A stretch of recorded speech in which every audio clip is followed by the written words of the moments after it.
अस्सलाम वालेकुम students, let's have a start.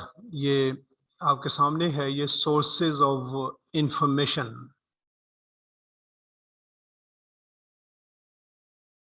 यहाँ तक हमने स्टडी किया था क्वालिटीज ऑफ गुड इंफॉर्मेशन कि अच्छी इंफॉर्मेशन में क्या क्वालिटीज होनी चाहिए, वो हमने यहाँ तक इजी टू यूज तक इसको स्टडी किया था। कोई क्वेश्चन आपसे पूछ के देख लेते हैं कि आपको क्या समझ आई है।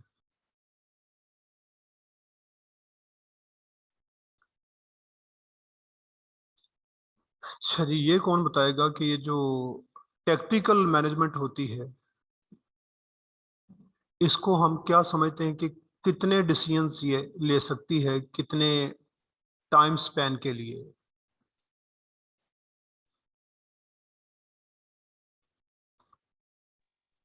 अस्सलाम वालेकुम सर। वालेकुम सलाम। सर यस, टैक्टिकल 1 साल या 6 महीने के जो आपके होते हैं ना प्रोग्राम्स, उनको डील कर सकती है। कितने से मिसाल के शुरू तौर करके पे कितने अगर तक जाएगी ये? 6 मंथ से 1 साल तक। 6 मंथ से 1 ईयर तक। अच्छा, ये उस्मान। सर ये डायरेक्टर से नीचे की ऑर्गेनाइजेशन कहते हैं मैनेजर की जो दूसरा लेवल है वो होता है, तो ये 6 मंथ से 1 ईयर तक के प्रोग्राम्स को डील ओके, कर सकते अमीस। सर 1 मंथ से लेके 1 ईयर तक जाएगी। Very good. 1 मंथ से ऊपर जितना भी है ना, कि 1 मंथ तक कौन करेगा? Practical management. अच्छा, क्या ऐसा पॉसिबल है कि इनके जो डिसीजंस हैं वो 1 मंथ से भी कम से स्टार्ट होके 1 ईयर तक जाएं? सर अगर 1 ईयर तक जा रहे तो शायद हो सकता होगा, पर अगर आप अगर उनसे छोटे वाले होंगे तो फिर हम उनको ऑपरेशनल में डाल देंगे। और अगर 1 ईयर तक जाएंगे तो फिर? उन्हीं के अगर डिसीजन 1 ईयर तक, फिर वो सर दोनों हो जाएंगे मेरे ख्याल से। Very good. उसमें ज़ाहिर है जब हम ये कहते हैं 1 ईयर तक, तो ज़ाहिर है स्टार्ट तो वो भी कहीं ना कहीं से तो होनी ही है ना। अगर आप 1 मंथ से कम वाले डिसीजंस की बात करते हैं ना, कि रही 1 मंथ से कम, वो तो सारे ऑपरेशनल नहीं करने हैं। लेकिन टेक्निकल जो है, जब आप कहते हैं 1 साल तक, तो वो तो हम ये देखते हैं कि वो 1 साल, ज़ाहिर है कि अगर एक सप्लायर है उन्होंने 1 साल के लिए उसके साथ डील कर ली, तो डेफिनेट बात है कि 1 माह से भी पहले किसी एक दिन से तो शुरू होना ही है वो भी। तो ये तो पॉसिबिलिटी है। लेकिन अगर वो प्लान ही इतना सा है, डिसीजन ही इतना सा लेते हैं कि 10 दिन के लिए, 12 दिन के लिए, इस तरह के डिसीजन ऑपरेशन के पास है। ओके,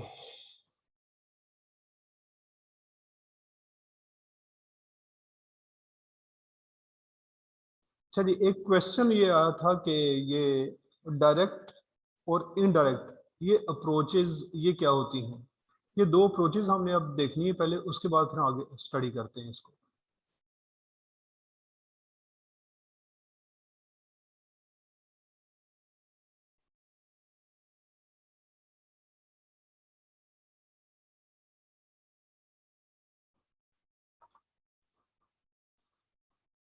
एक्चुअली अप्रोच से पहले भी हमने जो देखना वो न्यूज़ देखना, कि न्यूज़ किसको कहा जाता है। न्यूज़ के बाद फिर हम आगे चलते हैं कि न्यूज़ क्या चीज़ है।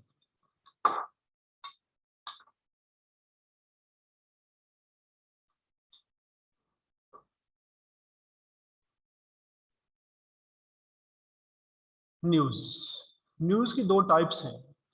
एक को हम कहते हैं हार्ड न्यूज़, और एक को कहते हैं सॉफ्ट न्यूज़। हार्ड न्यूज़ जो होती है टाइमली। ये यूं समझे कि जिसको हम न्यूज़ कहते हैं ना अपनी रूटीन लैंग्वेज में, उसी को हम हार्ड न्यूज़ कहते हैं। ये टाइमली।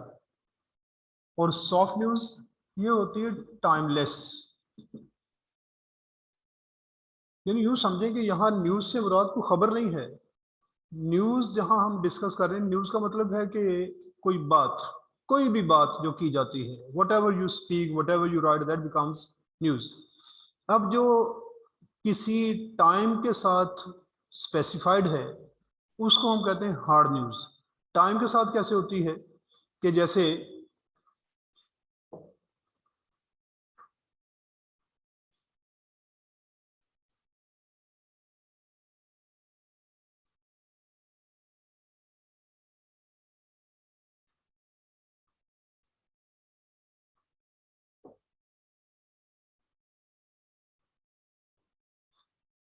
जी,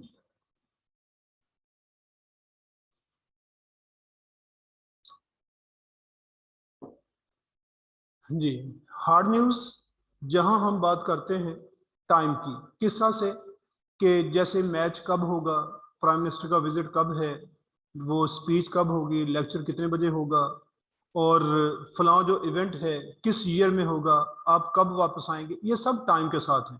इसको हम कहते हैं हार्ड न्यूज़।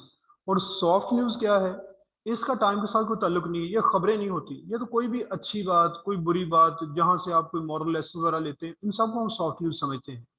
देखिए, जितनी ये स्टोरीज होती हैं, मॉरल लेसन जिनमें से लेते हैं, उनमें कभी हमने टाइम की बात नहीं की कि किस ईयर में ऐसा हुआ और कब हुआ, ऐसा नहीं। और हो भी तो इसमें हम टाइम के साथ हमारा रिलेशन कोई नहीं इसमें होता। इनको हम टाइमलेस समझते हैं कि जैसे किसी की ऑनेस्टी की बात, किसी की बहादुरी की बात। अब ये सारी चीज़ें हम उसमें जो लेसन लेना चाह रहे होते हैं, देखिए ये मोटिवेशनल स्पीकर्स हैं, आप कहते हैं आप ऐसे काम करें, ऐसे काम करें। अब इसमें तो कोई ऐसा कोई टाइम नहीं होता कि आप समझें कि ये बात कितने बजे हुई। कितने बजे होने से क्या फ़र्क पड़ता है, किसी वक्त भी हुई हो, ना तो लेसन लेना उसमें से। अब ये तो होगी न्यूज़ हार्ड और सॉफ्ट। इसके बाद जो अगली चीज़ है ना, वो हमने देखना है कि न्यूज़ जो हम यूज़ करते हैं उसमें प्लान्स आ जाते हैं। प्लान्स, इन न्यूज़ को हमने किस तरह कन्वे करना है, जब हमने किसी को बात बतानी है तो किस तरह बतानी है, उसके प्लान्स हैं। 4 प्लान्स बनने हैं। उन 4 प्लान्स के लिए 2 अप्रोचेज हैं। अप्रोचेज,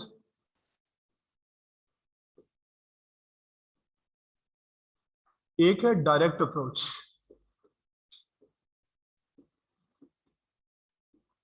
ये जो डायरेक्ट अप्रोच है, इसको डिडक्टिव अप्रोच भी कहते हैं।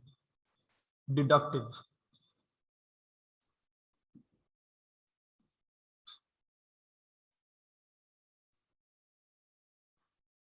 इसमें 2 प्लान्स आ जाते हैं। वो न्यूज़ जो कि हमने किस तरह से डिलीवर करनी है, उसके लिए प्लान्स देखें, प्लान्स क्या बनते हैं। इसमें एक आ जाता है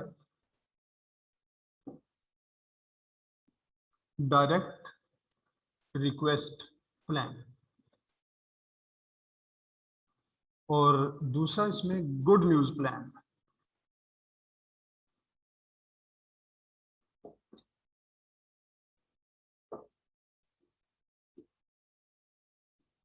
गुड न्यूज़ प्लान, इनको यूं समझे कि डायरेक्ट रिक्वेस्ट ये कि जब आप किसी भी पर्सन से जिसके साथ कम्युनिकेट कर रहे हैं, अगर आपको एक्सपेक्टेड है whatever you are going to say to him, he will fulfil that, उस रूप में हम डायरेक्ट रिक्वेस्ट करते हैं। देखिए, किसी मार्केट में कोई भी कंपनी जो बिजनेस कर रही है, आप किसी से पूछ सकते हैं कि आप क्या क्या चीज़ें प्रोड्यूस करते हैं, कोई कंपनी ऐसी। इसी तरह से उनकी प्राइसेस आप पूछ सकते हैं, कोई इन्फॉर्मेशन जो उनकी प्रोडक्ट्स के बारे में आप ले सकते हैं इन्फॉर्मेशन, क्योंकि वो बैठे इस काम के लिए हैं। ये इसमें डायरेक्ट रिक्वेस्ट होगी, यानी मेन आइडिया से स्टार्ट लेते हैं हम। ये दोनों जो है ना, ये डायरेक्ट अप्रोच में, डायरेक्ट रिक्वेस्ट हो या गुड न्यूज़ प्लान हो, इनमें हम मेन आइडिया से स्टार्ट लेते हैं। जो मेन आइडिया होता है वहीं से मैसेज हमारा स्टार्ट हो जाएगा। गुड न्यूज़ क्या होती है? गुड न्यूज़ यूँ समझे कि जो बैड नहीं है वो गुड न्यूज़ ही है, अच्छी है तब भी ठीक है, न्यूट्रल है तब भी गुड न्यूज़ ही है, क्योंकि बैड नहीं है वो। इस वजह से इसमें भी हम मेन आइडिया से स्टार्ट लेते हैं कि किसी को ये बताना कि उनकी कोई प्रोडक्ट जो है वो किसी ट्रेड फेयर में वो फर्स्ट आ गई, उसको अवार्ड मिला, आपको खबर मिली, फौरी तौर पे उनको जो अनाउंस हुआ कि उसे अवार्ड मिलेगा, आपने उन्हें बता दिया। किसी का रिजल्ट आया, वो आपने उन्हें बता दिया। किसी की कोई अचीवमेंट वो आपने बताई। ये सब गुड न्यूज़ प्लान में आती है। ये मेन आइडिया से हम इसको स्टार्ट करते हैं। और दूसरी है इंडक्टिव या इनडायरेक्ट।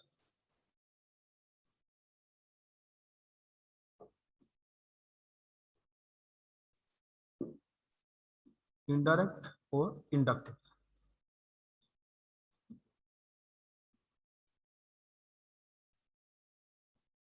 इस अप्रोच में हम मेन आइडिया से स्टार्ट नहीं लेते। इसमें भी 2 प्लान्स हैं।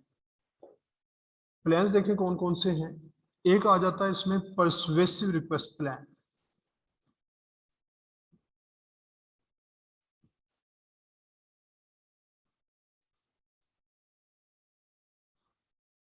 और सेकंड है बैड न्यूज़ प्लान।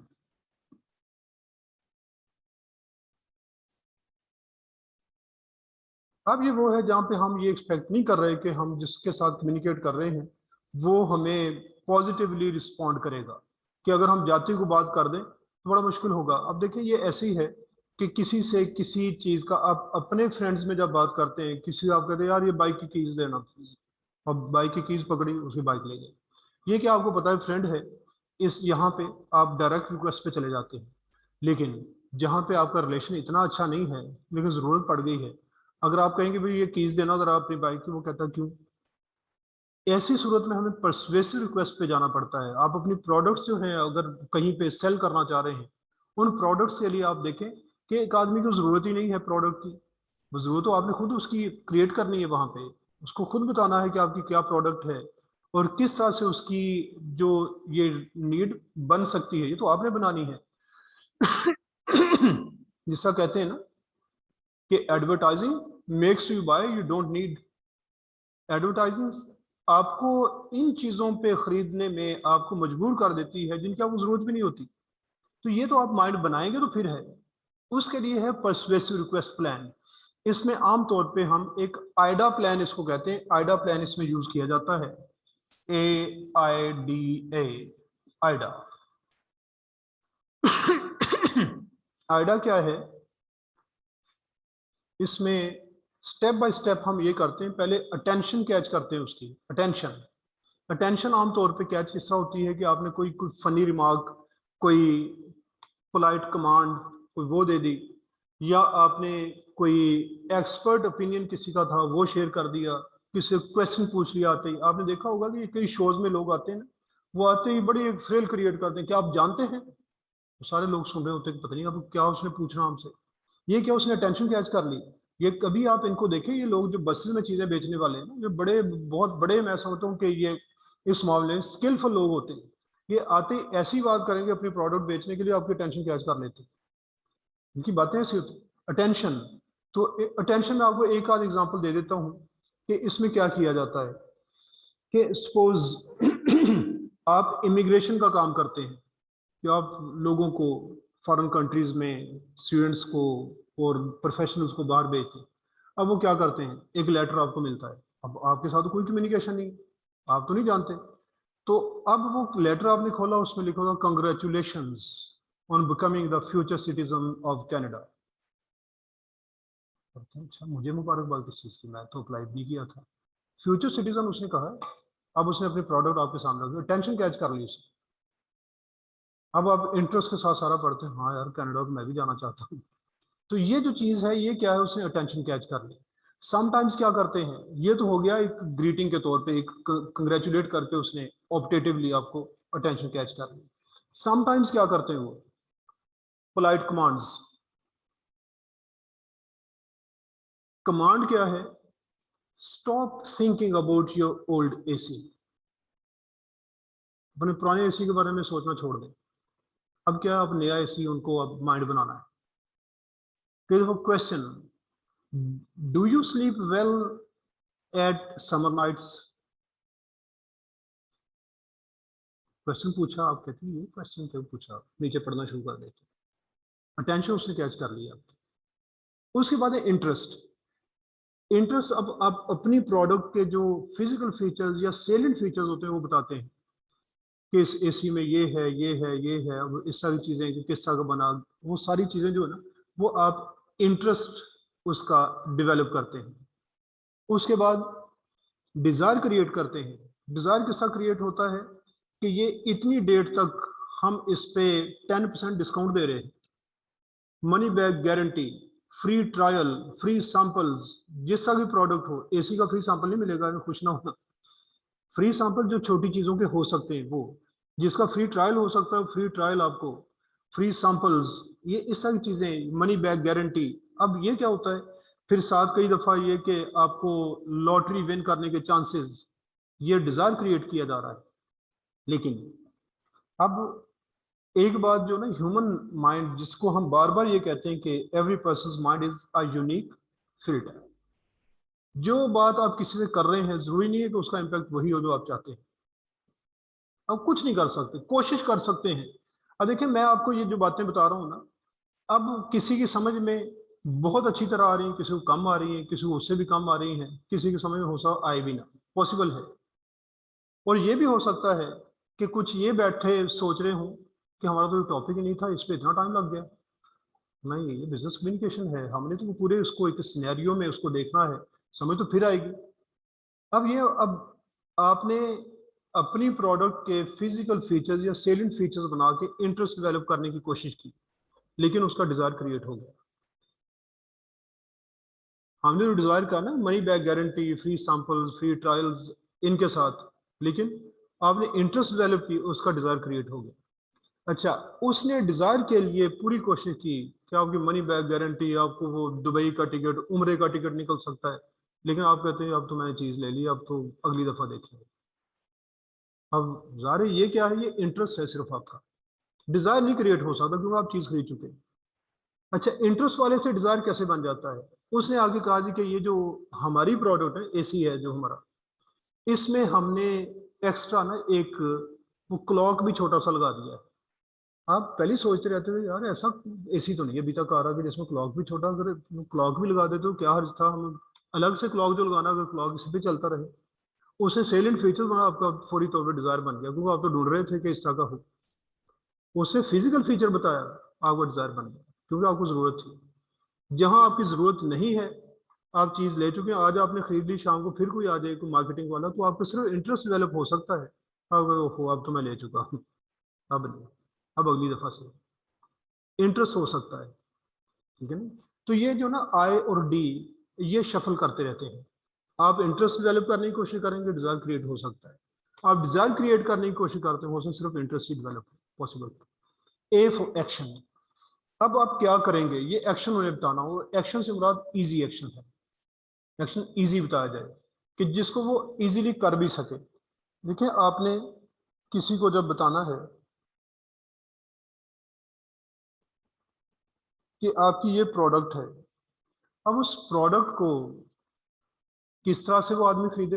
आपने कहा जी कि ये जो आप अब देखें, आपने मनी बैक गारंटी, उम्रे के टिकट और पता नहीं क्या क्या, सारा उसका एक डिजायर बन गया। अब आप कहते हैं कि आज शाम तक अगर आप इसका 90,000 जमा करवा दें तो एसी आपको आज डिलीवर हो जाएगा। वो सोचता है 90,000 आज तो मुझसे नहीं अरेंज होना। तो आपने टफ एक्शन बता दिया उसे, एक्शन इजी बताएं। इजी एक्शन से क्या मुराद है कि आज आप 10,000 पे कर दें, बाकी आप 15 दिन के बाद चाहे कर दें, हम आपको एसी डिलीवर कर दें। ये एक एग्जांपल दे रहा हूँ, जरूरी नहीं कि ये हर कंपनी को ऐसा करे, ये नहीं। एक मैं आपको सिर्फ ये, मैंने जैसे कहा ना, बसेस में लोग जो चीजें बेचने वाले हैं, वो टेंशन भी आपकी कैच करते हैं, इंटरेस्ट वो पूरा बताते हैं, इसमें मैंने ये डाला, ये देसी घी और पता नहीं क्या क्या कुछ, वो इंटरेस्ट पूरा। उसके बाद क्या कहते हैं, डिजायर किसका क्रिएट करते हैं, ये चीज लें, अभी इसको टेस्ट करें, चेक करें, ये फ्री सैंपल्स, ना पसंद आए तो खिड़की से बाहर। हाँ यार, ये तो ली जा सकती चीज कि जब नहीं पसंद आए तो बाहर फेंक दें, डिजायर क्रिएट कर देते हैं। और एंड पे इजी एक्शन देखें, वो इजी एक्शन क्या देते हैं आपको।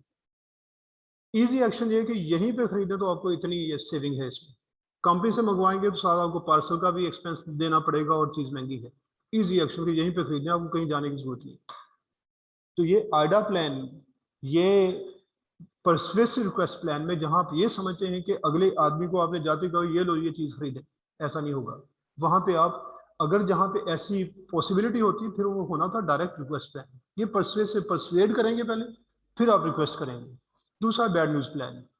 तो परसुएसिव में भी हमने मेन आइडिया से स्टार्ट नहीं लिया, मेन आइडिया देखें कहाँ जाके वो एक्शन आप एंड पे जाके बता रहे। बैड न्यूज प्लान में भी आप मेन आइडिया से स्टार्ट नहीं करते, इसमें आमतौर पे हम बफर यूज करते हैं। बफर, बफर क्या चीज है?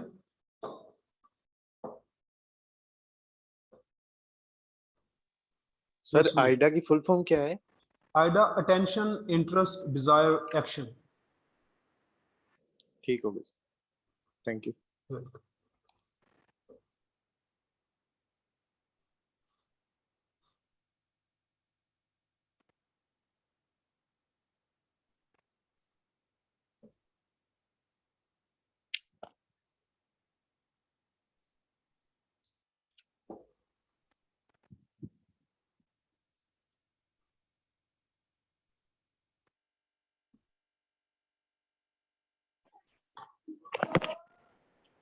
सर बफर्स वो है जैसे हम कोई गुड न्यूज या बैड न्यूज देने से पहले उसका एक माइंड सेट करते हैं, जैसे उसका एक थीम बनाते हैं पीछे।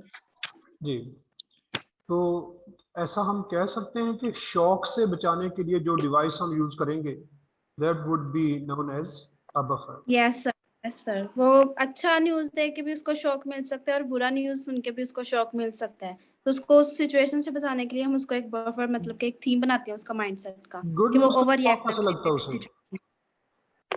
Yes sir. गुड न्यूज का शौक कैसे लगता है? सर गुड न्यूज का जैसे फॉर एग्जांपल हम कह रहे हैं तुम्हारी लॉटरी निकला, ये वो सुन के वाला मर जाए उस अच्छा, शौक से बचाने के ठीक है। लिए उस क्या बफर से हर थे। बैड न्यूज के स्टार्ट में बफर होगा? सर अर्जेंट के बाद नहीं, अर्जेंट कोई चीज है ना उसमें हम बफर नहीं उसको देते हैं। फॉर एग्जांपल कि कंपनी का कोई प्रोडक्ट लॉस में जा रहा है तो हम उसको फौरी तौर पे बताएंगे, तो बफर शायद उसकी जरूरत नहीं है उधर। ये अगर ना हो कि किसी बफर। जगह पे, जी जी, अगर किसी जगह पे लॉस इन प्रोग्रेस हो फिर बैड न्यूज तो वो है लेकिन बफर नहीं है उसका, यस सर, ताकि क्योंकि फिर फर्दर उसका ज्यादा लॉस ना हो लॉस जाए। से बच सकते हैं जी, बफर ना दे तो।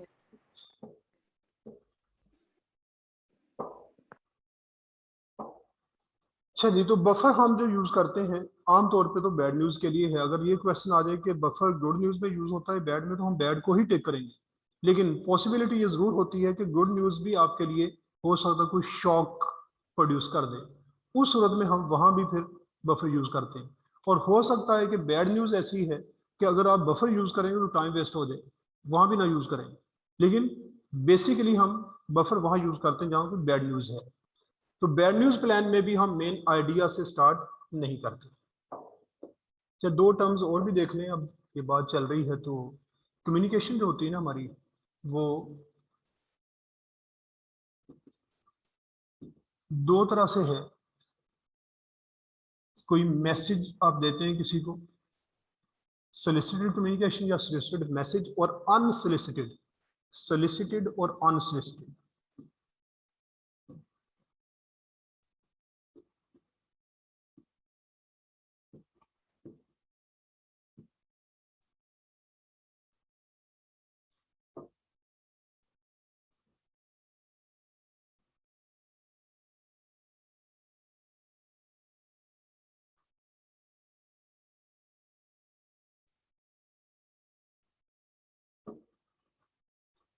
चलिए, सोलिसिटेड मैसेज वो होता है जिसका आपके पास कोई प्रीवियस कम्युनिकेशन हो, उसकी बेस पे जो आप कम्युनिकेट करेंगे।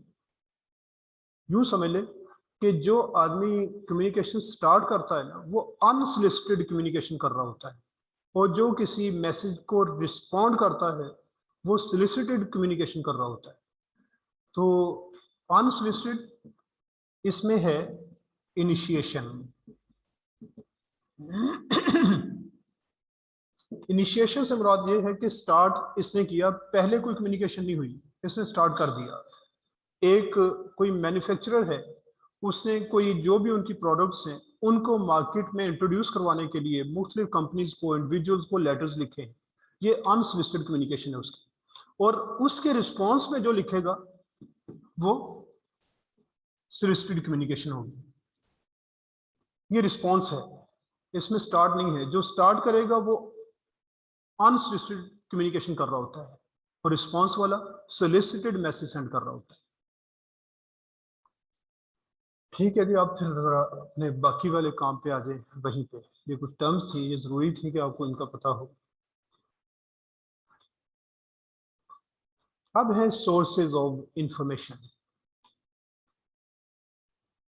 कि आपको इंफॉर्मेशन कहाँ कहाँ से मिलती है। कुछ सोर्सेज आपके इंटरनल हैं और कुछ सोर्सेज आपके एक्सटर्नल हैं। Information can originate from numerous different sources which might include the following. तो कैटेगरीज तो दो ही हैं, या इंटरनल या एक्सटर्नल। उसमें से कहाँ कहाँ से मिलती है वो डिफरेंट है। जैसे अकाउंटिंग रिकॉर्ड्स, इंटरनली जो आपने अकाउंट्स बनाए हुए हैं लोगों के, कंपनीज के, इंडिविजुअल्स के या डिफरेंट पार्टीज के, वो आपके पास इंटरनली वो मौजूद हैं। उनमें से आप इंफॉर्मेशन जो आपको रिक्वायर्ड हो ले सकते हैं। HR and payroll records, HR human resource, ये जितने लोग आपके पास काम कर रहे होते हैं ऑर्गेनाइजेशन में, वो सारा ह्यूमन रिसोर्स है। फिर एंड पेरोल रिकॉर्ड्स, और लोगों की जो पेज आपके पास पूरा रिकॉर्ड होता है कि इसने कब ज्वाइन किया, कितनी उसकी पे है, कितनी इंक्रीमेंट लगी, ये पे रोल सारे का सारा आपके पास रिकॉर्ड मौजूद है। तो ये भी इंटरनल है क्योंकि आप अपनी कंपनी की ये पेज वगैरह लोगों की चेक कर सकते हैं। फिर ऑपरेशंस एंड प्रोडक्शन सिस्टम्स कि आपके यहाँ काम किस तरह होता है और क्या प्रोडक्शन है, किस तरह काम के अंदर आउटपुट आपको क्या मिलती है, ये सारा रिकॉर्ड आपका इंटरनल है। Time sheets and staff themselves, time sheet और चीज़ है, टाइम टेबल और चीज़ है।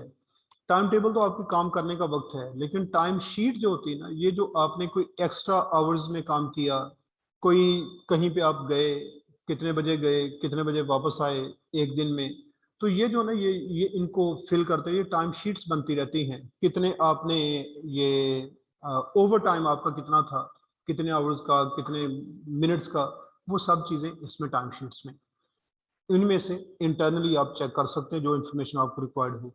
उसके बाद है एंड स्टाफ देमसेल्व्स, और स्टाफ के बारे में कोई भी इंफॉर्मेशन किसी तरह की भी हो, वो सारा इंटरनल आपका सिस्टम है, उसमें से आप ये इंफॉर्मेशन गेन कर सकते हैं। Then there is external communication, external sources of information. Externally क्या है? टैक्स स्पेशलिस्ट, टैक्स वाले जैसे कंपनीज बनी होती हैं बाहर हैं, आप उनसे कोई इंफॉर्मेशन लेना चाहें तो ये एक्सटर्नल सोर्स है। न्यू लेजिस्लेशन है, कोई कानून साजी नई हो गई वहाँ से, क्योंकि गवर्नमेंट ने कोई रूल बना दिया, उनको देखना वहाँ से information. The internet, newspapers, television, suppliers and customer correspondence. तो याद रखें, एक न्यूज़पेपर है, एक न्यूज़ लेटर है। न्यूज़पेपर जो होता है ये एक्सटर्नल होता है और न्यूज़ लेटर इंटरनल होता है। न्यूज़ लेटर किसको कहते हैं कि कंपनीज, ऑर्गेनाइजेशंस अपनी जो इंफॉर्मेशन है वो शेयर करती हैं अपने ही लोगों के साथ। वो न्यूज़ लेटर होता है कि इस अगर एक वीक का न्यूज़ लेटर है तो इस पिछले वीक में हमने क्या क्या कुछ किया, क्या हमारी अचीवमेंट्स रही, किन लोगों ने हमें विजिट किया, क्या क्या इवेंट्स हुए, क्या स्पोर्ट्स वगैरह हुई, ये सारी चीज़ें ये न्यूज़लेटर में। फिर न्यूज़पेपर हमने कहा कि एक्सटर्नल है। टेलीविज़न ये भी एक्सटर्नल। सप्लायर्स और कस्टमर्स के साथ आपकी कॉरेस्पॉन्डेंस, ये सारी की सारी एक्सटर्नल, वहाँ से आपको इन्फॉर्मेशन मिलती है। The government and information bureaus, और गवर्नमेंट और इंफॉर्मेशन ब्यूरो, ब्यूरो क्या होता है ये कौन बताएगा? ब्यूरो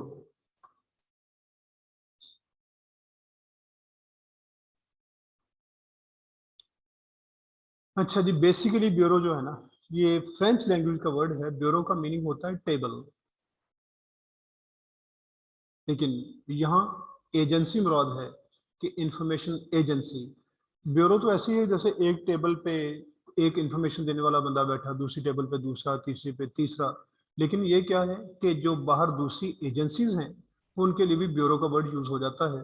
तो information agencies such as Reuters and Bloomberg, ये इंटरनेशनल इंफॉर्मेशन एजेंसीज हैं जिनके नाम हैं। तो इनसे भी आपको इंफॉर्मेशन मिलती है, मिल सकती है अगर आप लेना चाहें। फिर है financial information. Financial information is critical to the operation of virtually all organisations. देखिए ये बहुत क्रिटिकल इंफॉर्मेशन है कि फाइनेंस को मैनेज करना और सही इंफॉर्मेशन रखना, उसको मेंटेन करना, लोगों को सही इंफॉर्मेशन देना, ये बहुत ज़रूरी चीज़ है। कि अगर ये फाइनेंस आपका मैनेज नहीं होता, इसकी इंफॉर्मेशन प्रॉपर नहीं है, तो आप प्रॉफिट लॉस भी अंदर से असेस नहीं कर सकते, बड़ा आपके लिए टफ हो जाएगा। Information is needed at varying degrees of aggregation. ये इस इंफॉर्मेशन की कहाँ आपको ज़रूरत पड़ती है? जब आपने एग्रीगेट्स बनाने हैं, आप देखिए आपने फोरकास्टिंग करनी है कि हम इस साल में कहाँ तक पहुँचेंगे, तो अगर फाइनेंशियल इंफॉर्मेशन होगी तो उसकी बेस पे है। अब देखें आपके पास अगर सपोज 1 मिलियन है, 10 लाख रुपीज़, 10 लाख में आप सोचेंगे हमने गूगल को इस दफ़ा खरीद लेना है, तो ये ऐसा नहीं होता। तो ये हमने फाइनेंशियल इंफॉर्मेशन जितनी हम अच्छी तरह मैनेज करेंगे, उसकी बेस पे हम फिर रीजनेबल किस्म की हम एक्सपेक्टेशंस और फोरकास्टिंग करेंगे for varying levels of users.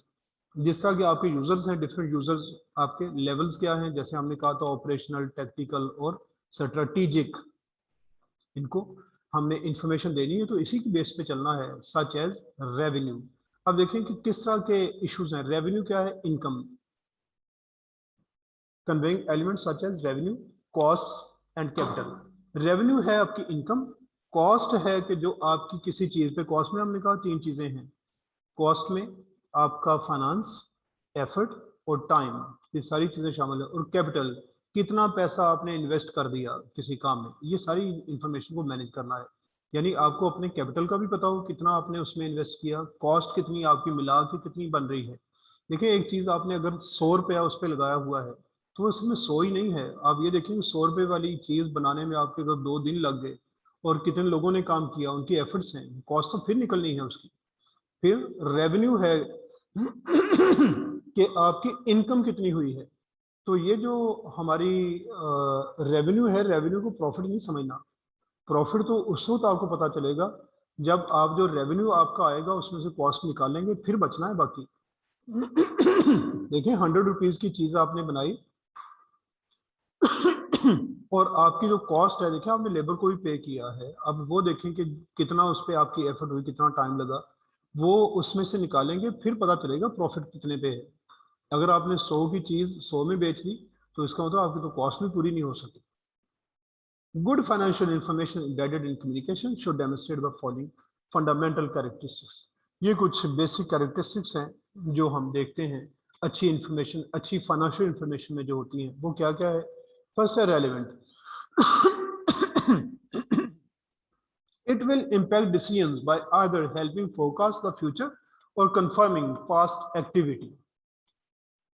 Information का रेलेवेंट होना जरूरी है। ये जितनी हम चीजें इसमें डिस्कस करेंगे ये सारी उसमें बेसिक हर इंफॉर्मेशन के साथ ये रिलेट करती है। यहाँ चूंकि फाइनेंशियल इंफॉर्मेशन कह रहे हैं तो क्वालिटीज इसकी भी वही बननी है। रेलेवेंट होना इसका भी जरूरी है, जैसा पीछे हमने पढ़ा था कि इंफॉर्मेशन रेलेवेंट हो तो फिर ये इम्पैक्टफुल होती है, इफेक्टिव होती है। It will impact decisions bye either helping forecast. अब देखें आपने जो फोरकास्ट करना है उसके लिए कोई रेलेवेंट इंफॉर्मेशन हो सकती है। ये नहीं है कि अब आप किसी दूसरी कंपनी की फाइनेंशियल इंफॉर्मेशन की बेस पे खुद फोरकास्ट कर लें, ऐसा नहीं होता। और कंफर्मिंग पास्ट एक्टिविटी, और पास्ट एक्टिविटी हमने पीछे जो कुछ किया है अब उसकी प्रॉपर इंफॉर्मेशन आपके पास रेलेवेंट होगी तो फिर पता चलेगा। ये नहीं है कि वो इररेलेवेंट इंफॉर्मेशन की बेस पे हमें पता चले कि हम पास्ट एक्टिविटीज हमारी ठीक थी या गलत थी। रेलेवेंट होगी तो हम कंफर्म कर सकते हैं। फिर कंप्लीट फाइनेंशियल इंफॉर्मेशन का भी जैसा बाकी इंफॉर्मेशन है इसका कंप्लीट होना जरूरी है। कंप्लीट इंफॉर्मेशन होगी तो पता चलेगा कि असल में इंफॉर्मेशन है क्या। Neutral, unbiased. अनबायस्ड क्या है? दो अप्रोचेज हैं, एक सब्जेक्टिव अप्रोच, एक ऑब्जेक्टिव अप्रोच। सब्जेक्टिव अप्रोच क्या है? जिसमें आपकी लाइक्स डिसलाइक्स शामिल हैं, आप पार्शियल हो जाते हैं, बायस्ड हो जाते हैं।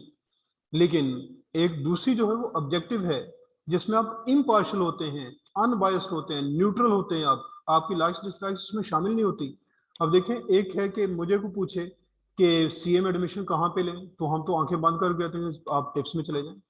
रीजन क्या है कि हमारा अपना चूंकि एक रिलेशन है इसके साथ। लेकिन एक है कि इस चीज से हट के अगर वो पूछे कि यहाँ के ड्रॉबैक्स क्या हैं, वो ड्रॉबैक्स उन्हें बता दिए जाए। क्यों? कि अगर उनकी डिमांड ये है कि हमें पूरी जो ना इंफॉर्मेशन आप ऑब्जेक्टिवली बताएं, उसमें अपनी लाइक्स डिसलाइक्स को शामिल ना करें। फिर एक दूसरी सूरत इसकी कॉन्वर्सली यूं भी है कि एक आदमी ने इंफॉर्मेशन ली कि सीए की कोई इंफॉर्मेशन मेरी यहाँ पे किसी के साथ वैसे नहीं बन रही, तो मैं क्या करता हूँ, नहीं वो टिप्स की तरह तो भूल के भी ना आए, वो ऐसे हैं वैसे हैं। ये क्या है? ये मेरी सिर्फ अपनी सब्जेक्टिव अप्रोच, अपनी डिसलाइक की वजह से मैं ये इन्फॉर्मेशन दे रहा हूँ। हमें न्यूट्रल रहना है क्योंकि उसने इंफॉर्मेशन आपकी लाइक डिसलाइक की नहीं मांगी हुई, आपसे जो इन्फॉर्मेशन डिमांड की है वो बताएं। देखिए ना, अगर वो पूछ लेता कि भाई सपोज यहाँ पे सीए के लिए जो एएफसी लेवल है उसकी फी कितनी बनती है, और वो नहीं यहाँ तो भूल के भी ना आ पाए, ये क्या है? आप गलत कर रहे हैं। आपका अपना कोई इशू है तो आप उसको रिजॉल्व करें। लेकिन आपका जो यहाँ पे क्लाइंट है उसके साथ ये इन्फॉर्मेशन जो आप शेयर कर रहे हैं ये तो टोटली सब्जेक्टिव है, बायस्ड है। आप अपनी लाइक डिसलाइक को सामने रख के इन्फॉर्मेशन दे रहे हैं जो कि अनएथिकल है, बनती नहीं वहां पे। फिर फ्री फ्रॉम मटेरियल एरर। हाँ, तो न्यूट्रल इसमें फाइनेंशियल इंफॉर्मेशन का न्यूट्रल होना क्या है कि आप ये नहीं है कि जो इन्फॉर्मेशन जहाँ पे जो आपको अच्छी लगती है वो इन्फॉर्मेशन दे दी कि इसमें इतनी बचत हुई, इसमें इतनी बचत हुई, इस डिपार्टमेंट ने इतना काम किया, इनकी वजह से ये हुआ। और जहाँ पे अपनी जो आ जाती है वो जहाँ पे आपके अपने ड्रॉबैक्स हैं वो आप बता ही नहीं रहे। नहीं, अब यहाँ पे आपको ये बताने पड़ेंगे कि आपने कितना अर्न किया, आपके डिपार्टमेंट ने कितना अर्न किया, कितनी सेल हुई, कितनी परचेस, वो हर चीज प्रॉपरली वहां पे मैनेज करें। Free from material error. Errors दो तरह की हैं। एक एरर होती है एरर ऑफ कमीशन, एक होती है एरर ऑफ अमिशन, कुछ आपने कमिट की हैं, जो गलत काम किया वो भी एरर है, जो नहीं किया वो भी एरर है। लेकिन ये सिंस भी ऐसे हैं, since of commission, since of omission. Since of commission क्या है, जो आपने काम किए, किया क्या है, किसी पे जुल्म किया, किसी को थप्पड़ मारा, गलत किया आपने, ये जुर्म है, गुनाह है। एक है सिन ऑफ अमिशन, कि जो काम करना था वो नहीं किया, वो क्या है, नमाज छोड़ दी, रोजा नहीं रखा। अब कमिट तो क्या किया आपने, कि असल में आपने ये सिन तो आपका है, लेकिन कमिट करके नहीं, अमिट करके आपने किया है, कि जो करना था वो नहीं किया। तो यहाँ पे जब फाइनेंशियल इंफॉर्मेशन की बात होगी, एक है एरर ऑफ कमीशन, आपने गलत लिख दिया, और एक है एरर ऑफ अमिशन, जो लिखना था वो मिस हो गया। ये दोनों तरह से इंफॉर्मेशन आपकी कंप्लीट हो, फ्री फ्रॉम मटेरियल एरर हो, न्यूट्रल हो, रेलिवेंट हो, ये इसके अंदर चीजें हैं। Then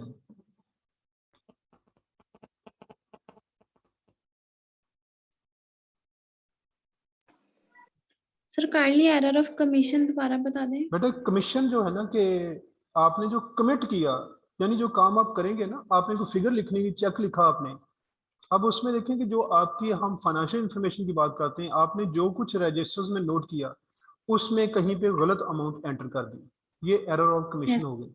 और एक है कि कोई एंट्री लिखनी थी, एंट्री डालनी थी अंदर, लेकिन एंट्री मिस हो गई, वो एरर ऑफ कमीशन हो गई, अमिट कर दिया ना, छोड़ दिया। Yes sir. Okay, goals of business communication, goal क्या है इसके goals? Effective communication at work is the exchange of information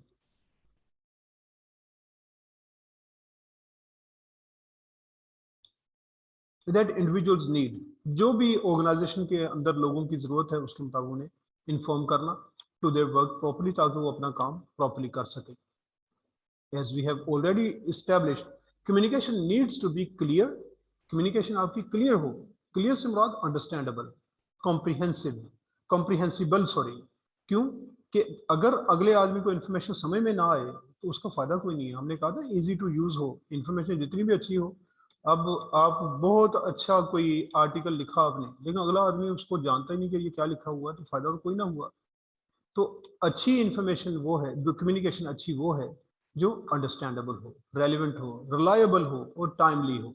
effective communication is essential so that instructions and guidelines are properly understood. तो कम्युनिकेशन जरूरी है कि वो effective हो, ताकि जो आपकी इंस्ट्रक्शन, जो गाइडलाइंस हैं, वो उनको प्रॉपर्ली अंडरस्टैंड किया जा सके। Individuals know what they are expected to do, उन्हें पता चले लोगों को कि उन्होंने क्या करना है, इस तरह से उनके साथ कम्युनिकेट करें। There is better coordination between people and groups in the organisation. और अच्छी कम्युनिकेशन, इफेक्टिव कम्युनिकेशन की क्यों जरूरत है, कि लोगों के दरमियान कोऑर्डिनेशन बेहतर हो, मिलजुल के काम करने वाले इंडिविजुअल्स भी और ग्रुप्स भी। Managers are able to plan and control operations more effectively, और मैनेजर्स सही तरह से प्लान कर सकें और ऑपरेशंस को कंट्रोल कर सकें, यानी जो काम हो रहा है उसको कंट्रोल कर सकें इफेक्टिवली। तो इसके लिए मैनेजर्स की एम्प्लॉयज़ के साथ और अपने सुपीरियर्स के साथ अच्छी कम्युनिकेशन होना ज़रूरी है। Individuals are more willing to work together in teams or groups because they are being told what is happening and where their contribution fits in. तो इंडिविजुअल जो हैं वो काम करने के लिए ज़्यादा विलिंग होते हैं टीम्स में, ग्रुप्स में। क्यों कि उन्हें बताया जाता है कि क्या हो रहा है और उनका इसमें क्या शेयर है, क्या कंट्रीब्यूशन है। देखिए, जितनी आप उनके साथ इंफॉर्मेशन शेयर करेंगे, लोग ज़्यादा काम करने के लिए उस पर परसुएडेड फील करेंगे। Secrecy, misunderstanding and mistrust are eliminated. यहाँ याद रखें, सीक्रेसी से मुराद कॉन्फिडेंशियलिटी नहीं है, बल्कि सीक्रेसी से मुराद ये है वो इन्फॉर्मेशन जो आपने कंसील की हुई है और मिलनी चाहिए थी दूसरे लोगों को, आप नहीं दे पाए, आपने रोक ली इन्फॉर्मेशन, उसको आपने ब्लॉक किया हुआ, ये सीक्रेसी खामखा की है। अगर अच्छी कम्युनिकेशन हो जाए तो ये सीक्रेसियाँ खत्म हो जाती हैं अंदर से। ये जो ना कि उससे बात ये छुपा ली, फलां से मेरी नहीं बनती जी, वो मैं तो उसको ये बात उससे नहीं करूंगा, ये अभी आगे ये भी आना है। कॉन्फ्लिक्ट्स ऐसे आ जाते हैं जिसकी वजह से लोग एक दूसरे से कम्युनिकेट करते ही नहीं हैं। तो ये सीक्रेसी खत्म होगी अगर इफेक्टिव कम्युनिकेशन, नेटवर्क्स आपके प्रॉपरली काम कर रहे हो। मिसअंडरस्टैंडिंग खत्म होती है, मिसट्रस्ट खत्म होता है। Open communication increases trust. जितनी आपकी कम्युनिकेशन ओपन होगी, यानी लोगों के साथ आप शेयर करेंगे, ब्लॉक नहीं करेंगे, अंदर कोई भी ऐसे हर्डल्स नहीं आने देंगे कोई बैरियर्स ना आए कम्युनिकेशन में, उससे आपका ट्रस्ट बनता है कि ये आदमी देखो, यूं ही समझ लें कि जैसे मैं आपके साथ बात कर रहा हूँ, अगर आपको कहीं पे लगे कि आपने कोई बात पूछी और मैंने वो पूरी बताई नहीं, आप कहते हैं यार ये पता नहीं कोई, या तो हमें सर बताना नहीं चाहते कि कहीं हम ना इसमें इम्प्रूव कर दें। कितने लोग ऐसे हैं, आप तो चले स्टूडेंट तो बच्चों की तरह होता है टीचर आगे, लेकिन कई दफ़ा ऐसे लेवल्स पे भी लोग बैठे होते हैं कि जब उनसे कोई इन्फॉर्मेशन मांगी जाए वो इन्फॉर्मेशन शेयर करने को तैयार नहीं होते कि कल हमारे कंपटीशन में इसने आ जाना है। तो जब आप इंफॉर्मेशन पूरी शेयर करते हैं, ओपनली शेयर करते हैं, आपका अपना ट्रस्ट बनता है उससे। Arguments and conflicts in the work place are reduced. और जो आर्ग्यूमेंट्स होती रहती, बहसें होती हैं, कॉन्फ्लिक्ट्स आ जाते हैं, आपस में तलखियां बढ़ जाती हैं, वो कम हो जाती हैं अगर आपकी कम्युनिकेशन अच्छी हो, इफेक्टिव हो। Then example of ineffective communication. अब देखिए इनफेक्टिव कम्युनिकेशन क्या होती है। जिंग लिमिटेड की एक एग्जांपल है, Tahira sends an email to Uzma as follows. Tahira ने उज़मा को ईमेल सेंड की, उसने कहा hi Uzma, please can you prepare a cash flow forecast for Zing limited, thanks Tahira. अब ये उसने मैसेज दिया, ये एक बिल्कुल इनकम्प्लीट और इनएक्यूरेट मैसेज है। अब देखिए उसने क्या कहा कि आप कैश फ्लो फोरकास्ट प्रिपेयर करेंगे जिंग लिमिटेड के लिए। अब ये क्या कैश फ्लो, ये मैंने लिख दिया था साथ, क्या होता है। A cash flow forecast is a plan that shows how much money a business expects to receive in. Cash flow forecast क्या है कि एक कंपनी की, किसी ऑर्गेनाइजेशन की क्या एक्सपेक्टेशन है कि कितना उन्हें, कितना पैसा उनके पास आ जाएगा, एंड पे आउट, और कितना उन्हें पे करना है over a given period of time, यानी जैसे 1 माह के लिए, 6 माह के लिए, 1 साल के लिए, इस तरह की। अब ये उसने एक ईमेल की है। The following issues need addressing to make this a more effective business communication. क्योंकि ये मैंने ऊपर लिखा कि इनइफेक्टिव कम्युनिकेशन है, इफेक्टिव बनाने के लिए क्या करेंगे, वो पहले उसमें नोट करें कि क्या क्या चीजें गलत हुई। देखिए there is no request for feedback. क्यों? उसमें ये तो है ही नहीं कि आप ये हमें सेंड करें। उसने पूछा आप कर सकती हैं, हो सकता है तो वो ये बता दे कि हाँ मैं कर सकती हूँ। अब ये बताना कोई क्वेश्चन तो नहीं है, असल तो ये था कि उनसे रिक्वेस्ट की जाती कि वो करे। There is no context to justify why the forecast is required. हम किसी भी कंप्लीट मैसेज के लिए कहते हैं कि उसमें 5 W's प्लस हाउ, 6 क्वेश्चंस के आंसर मौजूद हों अंदर। व्हाट, आपको क्या चाहिए, वाई भी उसके अंदर मौजूद है, क्यों चाहिए, वो वाई यहाँ पे लिखा जाए कि आपको क्यों चाहिए, ताकि उसे पता चले कि कितना जरूरी है आपके लिए। No deadline has been given, ये भी बताया कि कब तक आपको चाहिए, कुछ नहीं। The exact parameters, parameter, parameter नहीं, पैरामीटर्स, स्टैंडर्ड्स और the forecast were not communicated. और एग्जैक्ट पैरामीटर्स भी नहीं बताया कि किस तरह से, कौन सा पैरामीटर है, क्या मेयार है जिसके मुताबिक आपने वो रिपोर्ट तैयार करवानी है, सच एज किस तरह का, the level of detail required and any assumptions that should be embedded. किस लेवल की डिटेल्स आपको चाहिए और किस तरह के असम्पशंस जो मफरूज़े। अब आगे ये लिखा होगा इसमें, ये कंप्लीट कैसे होगा इफेक्टिव बनाने के लिए। अब वो उससे क्या कहेगी कि hi Uzma, please can you prepare a monthly cash flow forecast for the next 12 months, अगले 12 माह के लिए, 1 साल के लिए चाहिए, for zinc limited, in the same format as the budget. Budget के फॉर्मेट में, बजट किसको कहते हैं, बजट कहते हैं अंदाजे को, तखमीना इसलिए उसे लिखा होता है इसके लिए उर्दू में।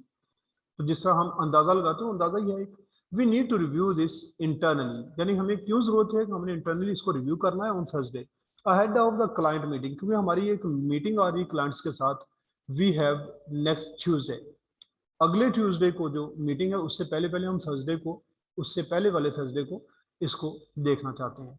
Please use the following assumptions, ये मफरूजे हमारे पास के सेल्स ग्रोथ 5%, अगर हमारी सेल 5% बढ़ जाए, बैंक इंटरेस्ट सपोज 6.25% है कि बैंक से जो हम लोन लेंगे उस पर इतना हमने पे भी करना है। एम्प्लॉय बोनस 10% ऑफ बेस, उनकी जो बेसिक सैलरी एम्प्लॉयज की उस पर हमने 10% बोनस भी देना है, ये जो कमिंग ईयर है उसमें। All other cost in line with budget, और बाकी जो कॉस्ट हो सकती हैं जो हमारे बजट में है, जितना अंदाजा है उसके अंदर रहते हुए, please let me know this makes sense and is achievable. तो अब उसे आपने ये भी कह दिया कि क्या ये अचीवेबल है, क्या ये सेंसिबल है। तो ये चीज़ भी उससे आपने पूछी ताकि आपको लॉजिकली चीज़ें प्रूव करके दे। थैंक्स ताहिरा। ये है एक कंप्लीट मैसेज, इस तरह से कम्युनिकेशन आपकी होनी चाहिए।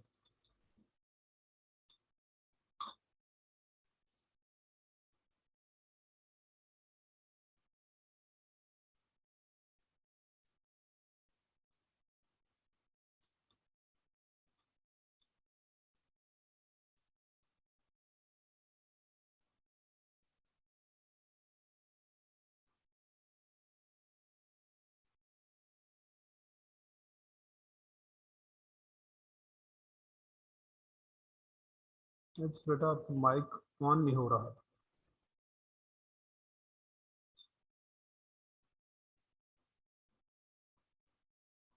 चलिए आपके क्वेश्चंस हुए तो अब फिर आप देख लेते पुनीत का शायद अगर ऑन हो गया तो। यस सर इस हफ्ते हमारा बिजनेस कम्युनिकेशन का टेस्ट है। ये टेस्ट बेटा ये बताएंगे आपको टीएस, क्योंकि ये वही मैनेज करते हैं, हम तो टेस्ट बना के दे देते हैं। सर आप पिछले हफ्ते बात कर रहे थे कि आपका अगले हफ्ते बिजनेस कम्युनिकेशन का पहले चैप्टर का क्योंकि टेस्ट उन्होंने होगा। मुझे पूछा था उस वक्त कि इनका टेस्ट ले लें, मैंने कहा ले लें। वो पूछ रहे थे कि हाफ हो गया, इनका मतलब हाफ नहीं, इनका चैप्टर हो चुका है, वो फर्स्ट हाफ का उन्होंने टेस्ट लेना है, तो ये खुद बता देंगे आपको। मैं वैसे जाते हुए पूछ भी लेता हूँ कि वो सर कब तो तक। कोई लगता है कि फिजिकल क्लासेस स्टार्ट हो जाएंगे।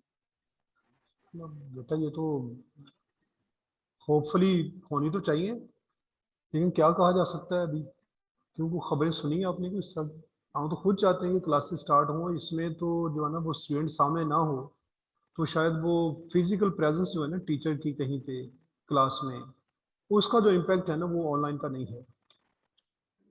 ठीक है, वो हमारे पास अब नेक्स्ट बेस्ट ऑप्शन है यही, इसके अलावा हम कर भी कुछ नहीं सकते, चलना तो यही है।